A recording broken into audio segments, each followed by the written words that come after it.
Yo, Stonewall, I'm on Xing, and today is Series Thursday, and today's theory, Korra is not completely in the wrong.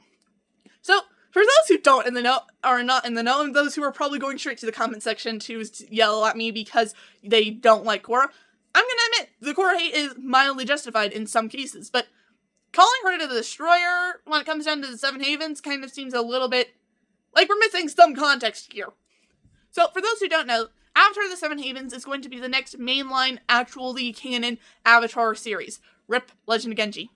You will be missed. But back to Seven Havens. It's following the new Avatar, who's currently looking for her strange twin sister, and dealing with a world where spirits and humans hate her because Korra, the last Avatar, completely wrecked and screwed up the world. Dang, that's a progression from her just going on a vacation with her girlfriend. But I don't think Korra is fully to blame with this. Mostly because we know that when it came down to all the other Avatars, they're not exactly remembered perfectly in the next generations. Each of them screwed up in their own right and left a massive mess for the next one. Roku is the clear example of this. He just is described as disappearing, not being the one who didn't just...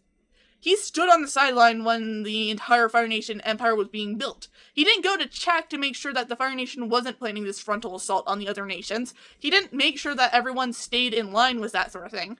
Now, you can argue it's not his job to prevent that, but his job is to make sure that there's peace and balance in the world. He knew his friend was planning something and actively started it. So, why didn't he fully step in? Why is he just described as disappearing when the Fire Nation attacked? Because people misremember every single Avatar.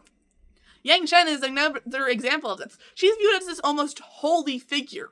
She made peace throughout the entire human world, but ignored the spirit realm, causing for massive problems when Kuruk took over. And he's viewed as the failure of an Avatar, because he was so busy dealing with spirits, he didn't pay attention to the mortal world, because he couldn't. He lost his life early, along with the love of his life, to Ko the Face Stealer. And back to Korra. She made a massive mistake opening the spirit world. I'm not going to try to ignore that. But I don't think that destroyed the world. I think something else did.